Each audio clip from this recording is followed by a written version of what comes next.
जो सम्मान बहन कुमारी मायावती जी ने 2007 में देने का काम ब्राह्मणों को किया है, 1957 से जब देश आजाद हुआ है आज तक किसी सरकार ने नहीं किया होगा। 56 से 58 विधायकों को टिकट दिया और लगभग 48 से 46 विधायक जीतकर विधानसभा में ब्राह्मण समाज के गए, ठाकुर समाज के गए।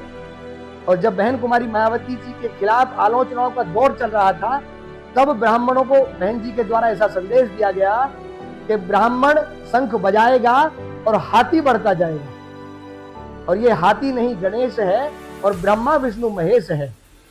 तो जो तथाकथित लोग बहन जी के खिलाफ उस टाइम हुंकार भरते थे और द्वेष भावना का प्रचार और प्रसार किया करते थे, तो बहन जी ने ऐसे असामाजिक तत्वों के मुंह पर तमाचा लगाकर राजनीतिक और ब्राह्मणों को सहभागिता देकर और सतीश चंद्र मिश्रा को राष्ट्रीय महासचिव बनाने के बाद भारत के ब्राह्मणों को वो सम्मान दिया जो आज तक भारतीय जनता पार्टी कल्पना भी नहीं कर सकती है। और आज ये सहभोग जो किया जा रहा है ब्राह्मणों के द्वारा, ये उनके अंदर की कुंठा जो जागृत नहीं हो रही थी, 10 वर्ष का कार्यकाल भारतीय जनता पार्टी पूरा करने जा रही है और ब्राह्मणों की इतनी अनदेखी की जा रही है।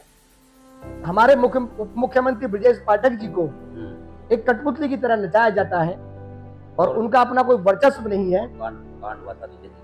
उसके अलावा बहुत सारे ऐसे एनकाउंटर। और दूसरी बात यह है कि 2 ट्रम्प के राज्य में जो इनका राजयोग चल रहा है, माननीय मुख्यमंत्री जी ने खुद अपने बयान में कहा है कि 554 से अधिक एनकाउंटर किए गए हैं, जिसमें से सर्वाधिक एनकाउंटर की सूची ब्राह्मण समाज के लोगों की है।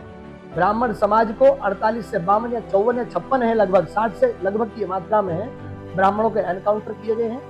चाहे उसमें किसी भी समाज या किसी भी धर्म या किसी भी व्यापार से जुड़ा हुआ ब्राह्मण हो, अगर सर्वाधिक जातीय आकलन किया जाए तो ब्राह्मणों का सबसे ज्यादा एनकाउंटर भारतीय जनता पार्टी के दूसरे और पहले काल में किया गया। और बुलडोजर चलाए गए हैं। ब्राह्मण समाज में इतना आक्रोश इस वजह से है कि जिस पार्टी को ब्राह्मण समाज ने तन मन धन से पाल पोस कर 1985 से लेकर के जब 3 की संख्या लोकसभा में किसी जमाने में हुआ करती थी, 303 तक पहुंचाने का काम किया। और आज प्रदेश की जनता ने 303 से 240 फैलाने का जो काम किया है वो भारतीय जनता पार्टी के खुद की अपनी कार्यशैली है। आज ब्राह्मण समाज में आक्रोश हुआ है, हर समाज में आक्रोश पहुंचाने का काम ये लोग कर रहे हैं।